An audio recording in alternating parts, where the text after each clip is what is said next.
No matter how you measure it, government keeps getting bigger in this country. But if you really need proof, just take a look at the latest scandals surrounding the White House. From Benghazi to the IRS, DeRoy Murdoch says they are all consequences of a government growing beyond control. He also says, DeRoy, you say, there's an upside, actually, to all these scandals. The only good thing, I think, coming out of this, Tucker, is that every day the American people are getting a very, very detailed tutorial on what big government looks like, the shortcomings and the pitfalls of having a large, expensive, hulking, enormous government that's supposed to serve our needs and seems to be running down the American people. This is inevitable, you're saying. I think it is inevitable. When you get a government this big, particularly since agencies tend to protect themselves and their interests, often at the expense of the public and the taxpayers, this is the kind of thing that happens when government gets this big and this out of control and unaccountable. I'm so struck by how some of the people who have been targeted, many we've interviewed here on Fox, seem to have been come at from all sorts of different directions within government. That's right. I mean, one of the things that government does is it hammers its enemies, as we're seeing. Yes. And it started off with these 471 conservative and Tea Party organizations waiting 27 months and sometimes longer for approval for tax-exempt status.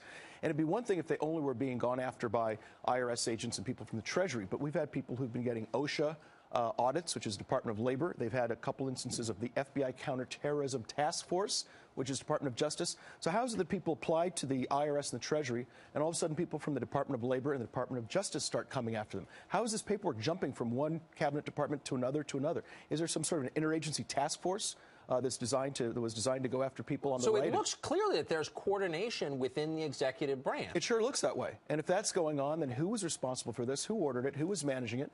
And did the president know about this? If he didn't, why didn't he?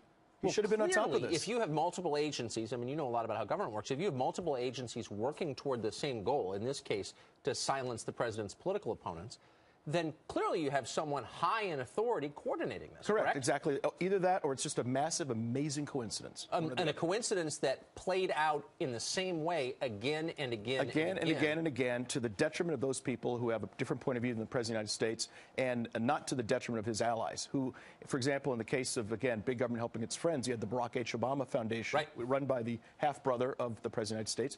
They didn't wait 27 months for tax-exempt status. They got it in 32 days. Yes, they did. Retroactively from June of 2011 back to April 2008. Lois Lerner herself signed off on that application. Isn't that amazing? So finally, this strikes me, given the time frame, as a campaign story. I mean, people should remember and actually not forget that this took place in the middle of a presidential campaign, a closely fought one. A very closely fought campaign. It had the effect of not just bothering people and inconveniencing them, but making them less capable of educating the American public and making their point of view, the limited government point of view, as part of the whole debate and discussion in the campaign of 2012. Whether you agree or disagree, they have every right on the First Amendment to participate in our national discussion. And the effect of this, I think, conspiracy is what I'd call it, was essentially to silence these people, or at least hobble their ability to participate in our national discussion. Pretty handy if you can take your opponent's forces off the table and hamstring them. Very effective. It helps. It sure helps. DeRoy Murdoch, thank you for Tucker. unpacking that for us. Appreciate it.